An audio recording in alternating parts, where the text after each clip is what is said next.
Hello and welcome class. आज की class में हम स्टार्ट करेंगे new chapter of class 11th physics which is work energy and power. Okay, आज की क्लास में इस चैप्टर के 3 पार्ट है। एक है वर्क, एक है एनर्जी एंड एक है पावर। आज की क्लास में हम वर्क पार्ट को समझने की कोशिश करेंगे और इस चैप्टर को इंट्रोड्यूस करेंगे। स्टार्ट करते हैं आज की class on the chapter work energy and power. First introduction लेते हैं कि क्या होता है work. Okay, the term work energy and power are frequently used in everyday language with different meaning. Okay, आप रोजाना काम कर लिया, वर्क इज काम, तो काम कर लिया, ठीक है ना। एनर्जी या फिर पावर जैसे वर्ड को फ्रिक्वेंटली अपनी डेली लाइफ में यूज करते होंगे, बट उसका कुछ ना कुछ मीनिंग होगा। फिजिक्स में वर्क एनर्जी एंड पावर का डिफरेंट मीनिंग होता है। तो आज की क्लास में आपको इंट्यूशनली या फिर आपके ब्रेन में डालने की कोशिश करेंगे कि एक्चुअली में फिजिक्स की लैंग्वेज में वर्क एनर्जी एंड पावर क्या होता है। In physics they have precise and specific definition related to each other. तो फिजिक्स में वर्क एनर्जी एंड पावर एक चीज नहीं होती है, तीनों डिफरेंट चीज होती है और इनकी एक स्पेसिफिक डेफिनेशन होती है, और ये तीनों एक दूसरे के साथ क्या रिलेशन रखते हैं वो भी स्पेसिफिकली डिफाइन होता है। इस चैप्टर में we will develop an understanding of these 3 physical quantities in this chapter. इस चैप्टर में हम इन तीनों क्वांटिटीज के बारे में एक डीप अंडरस्टैंडिंग फिजिक्स की टर्म्स में समझने की कोशिश करेंगे। ओके, अब की कॉन्सेप्ट, ठीक है। जैसा कि मैंने बताया कि इस चैप्टर में हम 3 चीज के बारे में पढ़ेंगे, वर्क, एनर्जी एंड पावर। तो सबसे पहले इनकी डेफिनेशन समझ लेते हैं कि वर्क क्या होता है। Force applied through a distance in the direction of the force. जब फोर्स अप्लाई किया जाता है एंड जब फोर्स अप्लाई किया तो वो ऑब्जेक्ट किसी डिस्टेंस पे मूव कर जाता है जिस डायरेक्शन में फोर्स अप्लाई किया गया है, तो इसी पूरे प्रोसेस को कहते हैं वर्क। मैं क्या कहना चाहती हूँ, फॉर एग्जाम्पल ये नॉर्मल एक ग्राउंड है, यहाँ पर कोई भी बॉक्स रखा हुआ है, कोई भी ऑब्जेक्ट रखा गया है जिसका मास m है, ठीक है। आपने फोर्स अप्लाई किया F एंड ये ऑब्जेक्ट अपनी इस पोजीशन से चलना शुरू हो गया एंड किसी दूसरे पोजीशन पे पहुंच गया। ये ऑब्जेक्ट, तो एक ऑब्जेक्ट था, हमने फोर्स अप्लाई किया जिसकी वजह से उसकी डायरेक्शन एंड डिस्टेंस चेंज हो गई, ठीक है। जिस डायरेक्शन में हमने फोर्स अप्लाई किया उसी डायरेक्शन में वो मूव कर गया, तो इसी को कहते हैं कि फोर्स ने क्या किया, वर्क किया। ओके, हमने कुछ ना कुछ क्या किया, काम किया। वर्क की ये डेफिनेशन होती है। Now energy, energy is capacity to do work, ठीक है। कितनी देर तक आप इस ऑब्जेक्ट को धक्का दे सकते हैं ताकि ये मूव करता रहे, ठीक है। तो इसको कहते हैं कैपेसिटी टू डू वर्क। कितनी एनर्जी है आपके पास कि आप इस ऑब्जेक्ट को धक्का देते रहे ताकि वर्क होता रहे। तो एनर्जी को एक लाइन में डिफाइन किया जाता है, कैपेसिटी टू डू वर्क। ये हुई एनर्जी की definition. Now power, power is rate at which work is done. कितने टाइम में आपने कितना काम कर लिया, ओके, उसको कहते हैं पावर। मतलब पावर क्या है, वर्क डन अपॉन टाइम। कितने टाइम में आपने वो वर्क कर लिया उसी को आपकी पावर कही जाती है। ये 3 डेफिनेशन है, वन लाइन की डेफिनेशन है वर्क, एनर्जी एंड पावर की। आई होप आपको ये तीनों डेफिनेशन क्लियर होगी। अब हम आगे चलते हैं। लर्निंग ऑब्जेक्टिव, इस चैप्टर के ऑब्जेक्टिव्स क्या क्या है, हम इस चैप्टर में क्या क्या समझेंगे। सबसे पहले हम समझेंगे वर्क क्या होता है, एनर्जी क्या होता है, पावर क्या होता है, डिटेल में हम एक्सप्लेन करेंगे the relationship between work and energy. Work and energy के बीच में क्या रिलेशनशिप है उसको हम एक्सप्लेन करेंगे। एंड थर्ड चीज, calculate power of given work done and time taken. And power को कैलकुलेट करेंगे कि कितना काम करने में कितना पावर लगा है अलग अलग केसेस में। ये ऑब्जेक्टिव है इस चैप्टर के। ओके, इस चैप्टर को समझने से पहले हमें एक मैथमेटिकल टर्म को समझना होता है जिसे कहते हैं स्केलर प्रोडक्ट। तो अभी तक हम वेक्टर्स को जान चुके हैं कि वेक्टर क्या होते हैं। ओके, वेक्टर वो चीज जिसके पास मैग्नीट्यूड भी होता है एंड डायरेक्शन भी होता है। बट अगर दो वेक्टर को प्रोडक्ट करें तो जो हमारे पास फाइनल रिजल्ट है वो एक स्केलर भी आ सकता है एंड वेक्टर भी आ सकता है। वेक्टर प्रोडक्ट के बारे में हम आगे पढ़ेंगे। आज हम पढ़ेंगे स्केलर प्रोडक्ट के बारे में कि कैसे दो वेक्टर को मल्टीप्लाई करें हम कि वो एक स्केलर क्वांटिटी में कन्वर्ट हो जाए। ओके, एंड उसी मल्टीप्लिकेशन को कहते हैं स्केलर प्रोडक्ट। मान लो आपके पास ए एक वेक्टर है, ए एक वेक्टर है, इसको मैंने बोल्ड कर रखा है। वैसे आपको पता है कि वेक्टर का सिंबल भी होता है, किसी भी टर्म के ऊपर एरो लगा दो। ओके, स्लाइड्स में हमने वेक्टर को शो करने के लिए उसको बोल्ड कर रखा है। तो ए एक वेक्टर है, ये एंड एक डार्क ए, दोनों सेम ही चीज है। ओके, रिप्रेजेंटेशन है बस। तो ए एक वेक्टर है, बी एक वेक्टर है। अगर हम ए डॉट बी करें, इसको कैसे रीड करते हैं, ए डॉट बी। ओके, ये डॉट, तो इसी को ही कहते हैं स्केलर प्रोडक्ट कि हम दो वेक्टर को मल्टीप्लाई कर रहे हैं किस तरीके से, डॉट के तरीके से। और इसको डिफाइन किया जाता है, ए डॉट बी को लिखा जाता है ए का मैग्नीट्यूड बी का मैग्नीट्यूड इनटू कॉस थीटा। ए और बी वेक्टर के बीच में जो एंगल होगा थीटा, तो ए डॉट बी को कैसे डिफाइन किया जा रहा है, ए का मैग्नीट्यूड बी का मैग्नीट्यूड इनटू कॉस थीटा। अगर इसको वेक्टर फॉर्मेशन में लिखे तो A vector dot B vector किसके इक्वल हो जाएगा, magnitude of A vector into magnitude of B vector into cos theta. ये फॉर्मूला आपको याद रखना है। अब आप देख रहे हो कि ए एक वेक्टर है, बी एक वेक्टर है, उसका जैसे ही हमने डॉट प्रोडक्ट किया या स्केलर प्रोडक्ट किया, हमें क्या मिलता है, ए का मैग्नीट्यूड बी का मैग्नीट्यूड इनटू कॉस थीटा। तो ये पूरी की पूरी जो राइट हैंड साइड वाली क्वांटिटी है, ये कैसी है, वेक्टर है कि स्केलर, ये है एक स्केलर क्वांटिटी। तो दो वेक्टर का अगर हम डॉट प्रोडक्ट करें तो हमें एक स्केलर क्वांटिटी का मिलता है। तो इसीलिए इस टाइप के प्रोडक्ट को स्केलर प्रोडक्ट कहा जाता है कि हमें एंड रिजल्ट एक स्केलर मिलेगा। क्योंकि इस फॉर्मूले को हम याद रखेंगे कि दो वेक्टर का जब डॉट किया जाता है तो हमें ए बी कॉस थीटा मिलता है। ठीक है, जहां पर थीटा क्या है, ए और बी वेक्टर के बीच का एंगल जब ए एंड बी टेल से जुड़े हुए हैं। तो ओके, इस फॉर्मूले को हम इस चैप्टर में बहुत ज़्यादा यूज़ करेंगे। तो इस चैप्टर में जो मैथमेटिक्स अप्लाई होगा वो है द स्केलर प्रोडक्ट। अब हम आगे चलते हैं। ओके, अभी स्केलर प्रोडक्ट को हम और समझते हैं। ज्योमेट्रिकली स्केलर प्रोडक्ट कैसे होता है। ठीक है, ये हमारा ए वेक्टर था, ये हमारा बी वेक्टर था। ओके, ये हमारा थीटा एंगल है।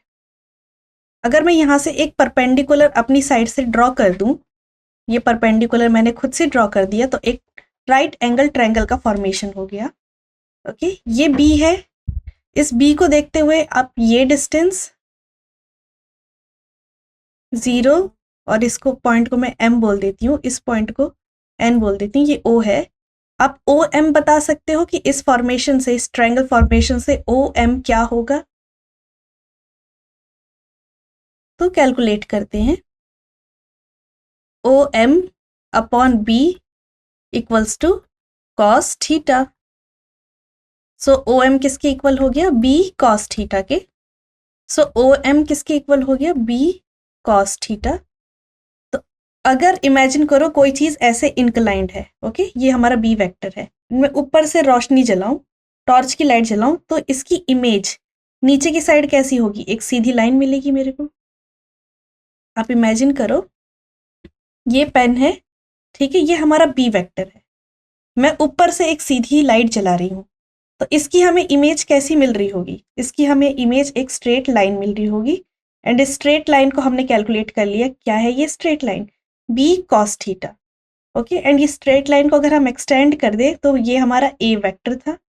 तो बी कॉस थीटा को बोलते हैं projection of B on to A. B का प्रोजेक्शन, बी का शेडो ए पर। ओके, बी कॉस थीटा किसके इक्वल हो गया? Projection of B on to A. तो ज्योमेट्रिकली बी कॉस थीटा क्या हो जाएगा? बी का प्रोजेक्शन ए पे। ऐसे ही सिमिलरली अगर यहाँ पर मैं एक परपेंडिकुलर लाइन खींचूं, अगर ए थोड़ा टिल्टेड होता तो यहाँ पर क्या बन रहा होता? इस परपेंडिकुलर लाइन को, सॉरी ये डायग्राम सही नहीं है समझाने के लिए, बट बी की जगह अगर ए लिखा होता तो क्या हो जाता? ए कॉस थीटा किसके इक्वल हो जाता है? Projection of A on to B. मतलब बी की जगह अगर ए लिखा होता यहाँ पर तो ये लाइन क्या हो रही होती? ए cos theta.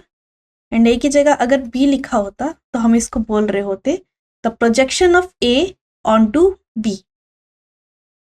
So A dot B क्या हो गया? A dot B is the product of magnitude of A and the component of B along A. So A dot B किसके इक्वल हो गया? एक तो ए का मैग्नीट्यूड इनटू कह सकते हैं B cos theta. B cos theta तो मतलब projection of B along A के इक्वल हो गया ए डॉट बी। इसको दूसरी तरीके से भी लिख सकते हैं ए डॉट बी को कि बी वेक्टर पे ए कॉस थीटा प्रोजेक्टेड है। ऐसे भी लिख सकती हूँ, कोई गलत बात नहीं है। Okay, so A dot B का मतलब ये हुआ कि ए का magnitude and projection of B on to A, या फिर बी का magnitude projection of A on to B. तो इसको एक तरीके से कॉम्पोनेंट फॉर्म में भी हम लिख सकते हैं। अब कॉम्पोनेंट फॉर्म में कैसे लिखेंगे उसको समझते हैं। आई होप ज्योमेट्रिकली आपको डॉट प्रोडक्ट क्लियर हो गया होगा। एज जो बायोलॉजी वाले बच्चे होंगे उनने ये चीज़ नहीं पढ़ी होगी, बिकॉज ये सब चीज़ें मैथमेटिक्स में इंट्रोड्यूस करी जाती है। तो बेसिक फॉर्मूले आप अच्छी तरीके से याद रखें एंड थोड़ा सा उसका ज्योमेट्रिकल पिक्चर भी अपने ब्रेन में रखें। ओके, इससे क्या होता है? थ्योरम्स को समझने में आसानी होती है। तो ये ज्योमेट्रिकल रिप्रेजेंटेशन था डॉट प्रोडक्ट का। आगे चलते हैं। ओके, अब यहाँ पर हम एकदम से एक चीज पढ़ लेते हैं जिसको कहते हैं वर्क एनर्जी थ्योरम। आप सबको पता है कि काइनेटिक एनर्जी क्या होती है? The energy which is virtue by objects motion is known as kinetic energy. जब कोई चीज चल रही होती है तो उस ऑब्जेक्ट के पास क्या होती है? Kinetic energy. And kinetic energy को कैपिटल के के फॉर्म में लिखेंगे हम। एंड इसका फॉर्मूला क्या होता है? Half M V square. ये काइनेटिक एनर्जी होती है। वही वर्क डन का मैं सिर्फ बेसिक फॉर्मूलेस की बात कर रही हूँ। फोर्स इनटू डिस्प्लेसमेंट के इक्वल होता है। तो kinetic energy and work done के बीच में एक रिलेशन होता है एंड इसी रिलेशन को हम बोलते हैं वर्क एनर्जी थ्योरम। ये दोनों फॉर्मूलेस आपके 10th क्लास में आपने ये पढ़े होंगे, आपको अच्छे से याद होंगे। Kinetic energy is half M V square, work done is force into displacement. Potential energy जिसको इस चैप्टर में हम यू की फॉर्म में लिखेंगे उसका भी आपको फॉर्मूला याद होगा, क्या था? mgh। यहाँ पर अभी पोटेंशियल एनर्जी की बात नहीं कर रहे हैं, बट मैं पुराने फॉर्मूलेस रिमाइंड आपको करा रही हूँ। तो इसमें हमें kinetic energy in work done के बारे में पता होना चाहिए। सो वर्क एनर्जी थ्योरम कहती है the change in kinetic energy of a particle is equal to work done on it by the net force. कि चेंज इन काइनेटिक एनर्जी, एक ऑब्जेक्ट किसी भी इनिशियल वेलोसिटी से चल रहा था एंड उस पर हमने फोर्स अप्लाई किया एंड किसी डिस्टेंस को कवर करने के बाद उसकी वेलोसिटी वी एफ हो गई, तो चेंज इन काइनेटिक एनर्जी किसके इक्वल होगा? Half M V F square minus half M V I square. This is change in kinetic energy. And यहाँ पर हम कह रहे हैं कि change in kinetic energy of a particle किसके इक्वल होता है? जितना वर्क डन नेट फोर्स ने किया होगा उसके इक्वल होता है। एंड इसको लिखा जा सकता है delta K, change in kinetic energy equals to work done net. Net force ने जितना वर्क डन किया उसके इक्वल है change in kinetic energy. And इसी रिलेशन को बोला जाता है द वर्क एनर्जी थ्योरम। इस थ्योरम पे हम फिर से आएंगे। ओके, इस एक्सप्रेशन को आपको याद रखना है। आगे चलते हैं। यहाँ पर इसके बारे में और है कि डेल्टा के किसके इक्वल है? Final kinetic energy. डेल्टा का मतलब क्या होता है? चेंज। आपको बताया था कि डेल्टा का मतलब क्या होता है? चेंज होता है। तो हमेशा फाइनल माइनस इनिशियल। तो डेल्टा के is the change in kinetic energy, और उसको कैसे लिखा जाएगा? के एफ माइनस के आई, वहां पर जहां पर के आई क्या है? Initial kinetic energy of that particle, and के एफ क्या है? Final kinetic energy of the particle. Work net किसके इक्वल होता है? जो बेसिक फॉर्मूला हमने वर्क का पढ़ा था वो फोर्स इनटू डिस्प्लेसमेंट के इक्वल होता है। बट मान लो बहुत सारे फोर्सेस हैं, तब आप क्या करोगे? सारे फोर्सेस ने जितना डिस्प्लेस किया होगा उस सारे कंपोनेंट को आप ऐड कर रहे होंगे। तो जब भी हम एडिशन का इस्तेमाल करते तो वहां पर किसका साइन आ जाता है? समेशन का साइन आ जाता है। आप सब जानते हो कि वर्क एक वेक्टर क्वांटिटी है, डिस्प्लेसमेंट एक वेक्टर क्वांटिटी है, बट वर्क एक स्केलर क्वांटिटी है। तो इनके बीच में जो प्रोडक्ट हो रहा होगा वो कैसा प्रोडक्ट हो रहा होगा? दो वेक्टर से एक स्केलर बन रहा है तो प्रोडक्ट कैसा हो रहा होगा? डॉट प्रोडक्ट हो रहा होगा। एंड इस चीज को अगर हम ओपन कर दें तो कैसे लिखते हैं फॉर्मूले के अकॉर्डिंग? एफ का मैग्नीट्यूड डिस्प्लेसमेंट का मैग्नीट्यूड इनटू कॉस थीटा। अब हमने यहाँ पर बात करी है वर्क नेट की, मतलब बहुत सारे फोर्सेस लग रहे होंगे किसी ऑब्जेक्ट में। हम जानते हैं कि किसी भी ऑब्जेक्ट पे बहुत सारे फोर्सेस लग रहे होते हैं। नॉर्मल फोर्स लग रहा होता है, ये mg लग रहा होता है, नॉर्मल फोर्स लग रहा होता है। ऑब्जेक्ट में जितने भी फोर्स लग रहे होते हैं वो होता है। अगर कोई सिस्टम है तो उसमें इंटरनल फोर्सेस भी लग रहे होते हैं। ओके, तो बहुत सारे फोर्सेस लग रहे होते हैं। तो सारे फोर्सेस को मैं ऐसे लिख सकती हूँ, F1 D1 plus F2 D2 cos theta and so on. तो इस सबको शॉर्ट में लिखने के लिए हमने समेशन का इस्तेमाल कर लिया, जहाँ पर आई की वैल्यू कहाँ से शुरू हो रही होगी? 1 से लेकर किसी n नंबर तक जा रही होगी। तो ये वर्क नेट का फॉर्मूला है, जहाँ पर डी आई क्या है? Displacement of the ith particle जो एफ आई ने किया है, और थीटा क्या है? Angle between force and displacement vector. ये हमने सारी क्वांटिटीज को समझ लिया है यहाँ पर। अब एक एग्जाम्पल सॉल्व करके देखते हैं। एग्जाम्पल से जो थ्योरम्स होती है वो हमें और ज़्यादा अच्छे से समझ में आती है। तो एग्जाम्पल है ये, a 1 gram of raindrop fall from the height of 1 kilometer and it hits the ground with a speed 50 metre पर सेकेंड। एक 1 ग्राम मतलब हमें एक तरीके से मास दे दिया गया है। मास कितना दे दिया है हमें? 1 ग्राम। ड्रॉप है, वाटर ड्रॉप है, किसी एक हाइट से फॉल हो रही है, एंड वो हाइट कितनी है? 1 किलोमीटर, एंड हिट कर रही है ग्राउंड को किस स्पीड से? हमें स्पीड दे दिया गया है 50 मीटर पर सेकेंड। पहली चीज हमें फाइंड आउट करनी है work done by the gravitational force. Gravity ने उस रेन ड्रॉप को जमीन पे खींचने में कितना काम किया है, हमें सबसे पहले तो उसको पर समझना है। And B part, what is the work done by the unknown resistive force. जो इस पे रेजिस्टेंस लग रही होगी, रेजिस्टिव फोर्स लग रही होगी, उसने कितना वर्क डन किया है। अननोन रेजिस्टेंस फोर्स मतलब एयर रेजिस्टेंस मेनली। ओके, तो अब इस क्वेश्चन को सॉल्व करते हैं हम। क्वेश्चन आपको क्लियर है? क्या क्या चीज़ें हमें गिवन है वो हमें क्लियर है। ए पार्ट में हमें फाइंड करना है work done by the gravitational force, and B part में हमें फाइंड करना है work done by the unknown resistive force. So ये इसका सॉल्यूशन है। ग्रेविटेशनल फोर्स का फॉर्मूला क्या होता है? सबसे पहले तो हमें यही पता होना चाहिए ग्रेविटेशनल फोर्स का फॉर्मूला क्या होता है। एंड हमने ये पढ़ा है कि ग्रेविटेशनल फोर्स का फॉर्मूला होता है mg। ओके, वर्क डन क्या होता है? Force vector dot displacement vector. Question में क्या कहा गया था कि एक रेन ड्रॉप है, उसका मास है 1 ग्राम, वो 1 किलोमीटर की हाइट से जमीन को हिट कर रही है, 1 किलोमीटर। एंड उसकी इनिशियल हमें वेलोसिटी भी दे दी थी। उसकी फाइनल वेलोसिटी क्या थी? इनिशियल क्या है एंड फाइनल क्या है। उसने क्वेश्चन में हमें बताया गया था कि उसने हिट किया ग्राउंड को 50 मीटर पर सेकेंड एंड यहाँ पर वो ड्रॉप रुकी हुई थी, तो उसकी इनिशियल वेलोसिटी 0 है।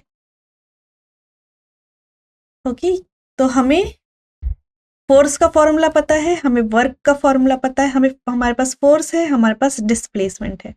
तो डॉट प्रोडक्ट को हम ओपन कर देते हैं, तो मैग्नीट्यूड ऑफ फोर्स, जिसे मैं खाली एफ ही लिख रही हूँ, मैग्नीट्यूड ऑफ डिस्प्लेसमेंट, जो कि इस केस में h हाइट है, इतना डिस्प्लेस हुई है ये वाटर ड्रॉपलेट। सो एफ, h और एंगल इन चीज के बीच में, फोर्स ऐसे ही लग रही है, वाटर ड्रॉपलेट ऐसे ही गिर रही है, दोनों लाइंस पैरेलल है, तो उनके बीच का एंगल कितना होगा। दो पैरेलल लाइंस के बीच का एंगल कितना होता है, दो पैरेलल लाइंस के बीच का एंगल होता है 0 डिग्री, तो एंगल होगा 0 डिग्री। अब इस क्वेश्चन को सॉल्व करने के लिए आपको कुछ कॉस या साइन की वैल्यूज, ट्रिग्नोमेट्रिकल रेशियोज की वैल्यू याद रखनी होती है। ओके, तो मैं एक छोटा सा टेबल बना देती हूँ ताकि आप याद रखें। जनरली कॉस का याद रखो कि कॉस 0 कितना होता है, कॉस 0 होता है 1। कॉस 30 कितना होता है स्टूडेंट्स, कॉस 30 होता है √3/2। कॉस 60 कितना होता है 1/2 एंड कॉस 90 कितना होता है 0। आपको ये वैल्यूज याद रखनी होती हैं। ओके, तो टेबल के अकॉर्डिंग कॉस 0 1 के इक्वल होता है, so which is equal to F H. अब एफ की वैल्यू क्या है mg, सो वर्क किसके इक्वल हो जाएगा mgh, और यही पोटेंशियल एनर्जी का फॉर्मूला होता है। तो इस फॉर्मूले को देखते ही आप समझ गए होंगे कि इस ऑब्जेक्ट पे ओनली एक ही टाइप की फोर्स लग रही होगी, which is potential energy. But क्योंकि ऑब्जेक्ट फॉल हो रहा है, उसके पास एक वेलोसिटी है, एक हाइट तक तो उसके पास पोटेंशियल एनर्जी है, बट ऑब्जेक्ट जब फॉल हो रहा होगा तो उसके पास उसकी जो पोटेंशियल एनर्जी है वो काइनेटिक एनर्जी में कन्वर्ट होना शुरू हो जाएगी। तो फर्स्ट पार्ट में work done by the gravitational force पूछा था, तो ये हमने वर्क का फॉर्मूला निकाल दिया, क्या हो गया mgh। अब बस इसमें वैल्यू डाल देनी है। मास हमें 1 ग्राम दिया था, हम SI यूनिट्स यूज करेंगे, तो 1 ग्राम 1 kg में के बीच में रिलेशन क्या होता है, रिलेशन होता है 1 kg इक्वल टू 1000 ग्राम। तो 1 ग्राम किसके इक्वल हो जाएगा 1/1000 kg, तो ये रहा 1/1000 को पावर्स में लिख दिया है 10⁻³ kg। ग्रेविटेशनल एक्सेलरेशन का हमें वैल्यू पता है 9.8 मीटर पर सेकेंड स्क्वायर। हमें हाइट दे रखी है 1 kilometre and kilometre and metre में रिलेशन क्या है 1 किलोमीटर इक्वल्स टू 1000 मीटर। तो इसको हमने सिंप्लीफाई किया तो वर्क आ गया 9.8 जूल। ओके, जूल होती है वर्क की यूनिट, इसके बारे में अभी हम और पढ़ेंगे। तो ये फर्स्ट पार्ट पूछा गया था। सेकंड चीज पूछी गई थी कि हमें चेंज इन काइनेटिक एनर्जी बतानी है रेन ड्रॉप की। So first part clear. Second part, change in kinetic energy है ½ m v, चेंज की बात करी गई है तो ½ m final square minus ½ m v initial square, and because v initial की वैल्यू क्या है 0, सो ये पूरी की पूरी क्वांटिटी कैसी हो गई 0। तो हमारे पास change in kinetic energy equal है ½ mvf स्क्वायर, और इसको हमने सिंप्लीफाई किया वैल्यूज डाल के, तो चेंज इन काइनेटिक एनर्जी आया 1.25 जूल। ओके, फिर हमसे पूछा गया था कि एयर रेजिस्टेंस की वजह से जो अननोन फोर्स है वो कितना लग रहा है, तो उसको समझते हैं। हमारे पास वर्क आ गया, हमारे पास चेंज इन काइनेटिक एनर्जी आ गई। So from work energy theorem, work energy theorem क्या कहती है कि delta K equals to W net. W net अब के बारे में अब हम जानते हैं। ग्रेविटेशनल फोर्स डाउनवर्ड्स लग रही है, बट एयर रेजिस्टेंस क्या कर रहा होगा, उसको ऊपर की साइड धक्का दे रहा होगा। ओके, तो एक एयर रेजिस्टेंस भी लग रहा है।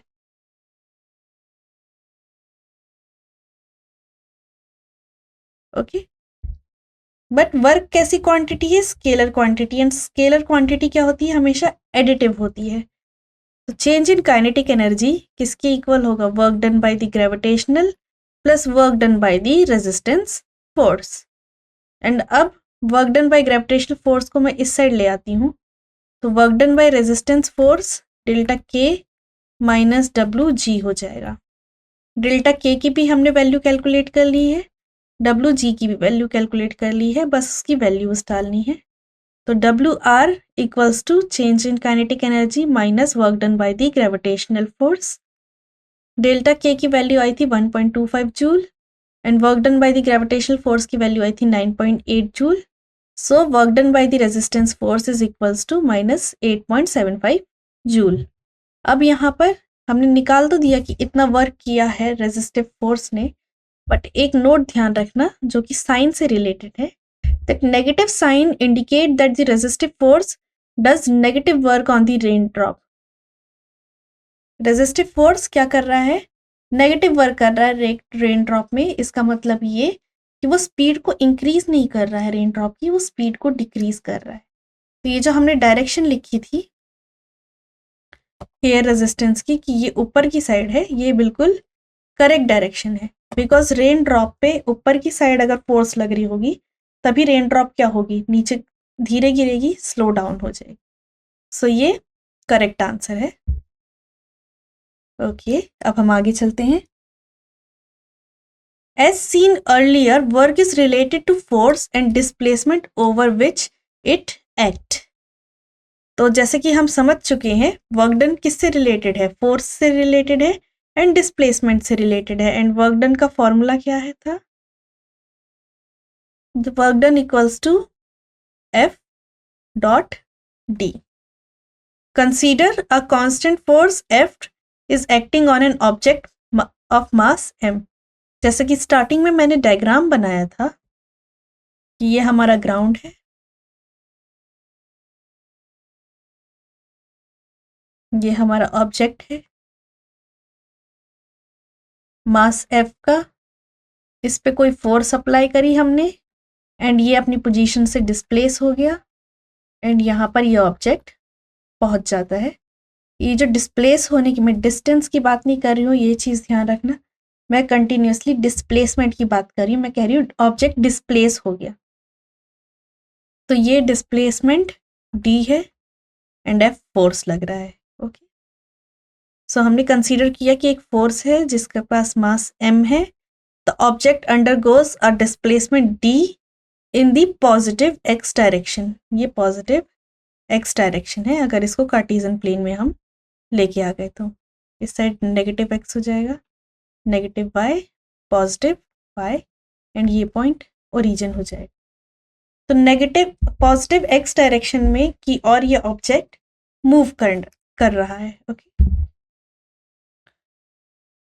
सो अगर वो सारे केसेस को कंसीडर करें, the work done by the force is defined to be the product of component of the work in the direction of displacement and the magnitude of this displacement. Thus अब वही scenario को आप दूसरे तरीके से देखें। Again ये हमारा ग्राउंड है, ये हमारा ऑब्जेक्ट है of mass small m। Okay, अब फोर्स जो है पहले मैं कैसे लगा रही थी? पहले मैं ऐसे लगा रही थी, अब मैं कह रही हूँ कि फोर्स किसी ऑब्जेक्ट में इस तरीके से लग रहा है। ओके, ये फोर्स लग रहा है एंड ये ऑब्जेक्ट डिस्प्लेस होता है एंड ये ऑब्जेक्ट डिस्प्लेस होके किसी इस डिस्टेंस पे पहुंच जाता है। ओके, तो फोर्स, ये माउस फॉर एग्जांपल वो ऑब्जेक्ट है एंड फोर्स इस तरीके से लग रहा है, फोर्स का कंपोनेंट इस तरीके से है। ओके, तो इस तरीके से अगर मैंने फोर्स लगाया तो ऑब्जेक्ट आगे मूव कर रहा है, बट एक्चुअली में क्या ये वाला फोर्स पूरा का पूरा वर्क कर रहा है इस ऑब्जेक्ट को आगे की साइड पुश करने के लिए? जैसे कि आप देख पा रहे हो कि डायरेक्शन इसकी क्या है, टिल्टेड है, तो फोर्स का मेन कंपोनेंट तो नीचे की साइड ही लग रहा होगा, तो इस फोर्स का कुछ ही पार्ट हेल्प कर रहा होगा इस ऑब्जेक्ट को आगे मूव करने के लिए। तो इसीलिए यहाँ पर कंपोनेंट की बात करी गई है। तो इस फोर्स का इस डायरेक्शन के अलोंग जो कंपोनेंट होगा वही हेल्प कर रहा होगा इस ऑब्जेक्ट को आगे धक्का देने के लिए। इस फोर्स का अगर कोई कंपोनेंट फॉर एग्जाम्पल डाउनवर्ड्स है, एक कंपोनेंट डाउनवर्ड्स है, तो क्या वो हेल्प करेगा इस ऑब्जेक्ट को आगे पुश करने के लिए?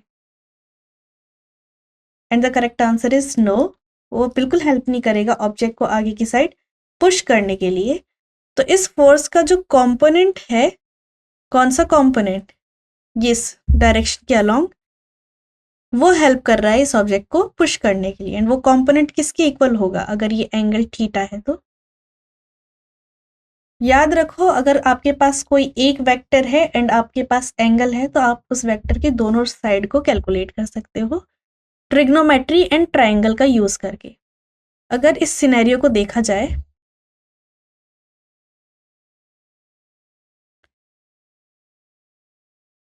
ये हमारा एफ वेक्टर है, ये हमारा एंगल थीटा है, एंड आप चाहते हो कि आप ये डिस्टेंस कैलकुलेट कर लो एंड आप ये कंपोनेंट कैलकुलेट कर लो। सो ये कंपोनेंट किसके इक्वल होगा अगर ये बेस है तो, एंड ये परपेंडिकुलर है तो? So base upon hypotenuse, and hypotenuse यहाँ पर एफ है, वो किसके इक्वल होता है? कॉस थीटा के इक्वल होता है। तो बेस किसके इक्वल हो जाएगा? F cos theta. Similarly perpendicular किसके इक्वल हो जाएगा? एफ साइन थीटा के। तो ये वाला जो कंपोनेंट है that is F cos theta, and ये जो डाउनवर्ड्स लाइन है, क्योंकि ये एफ साइन थीटा है तो ये भी एफ साइन थीटा ही होगा। सो एफ कॉस थीटा की हेल्प से ये ऑब्जेक्ट डिस्प्लेस हो पा रहा है। तो वर्क डन किसके इक्वल हो गया? F cos theta into D displacement, और इसी को ही हम कैसे लिखते हैं? डॉट प्रोडक्ट की फॉर्म में लिखते हैं।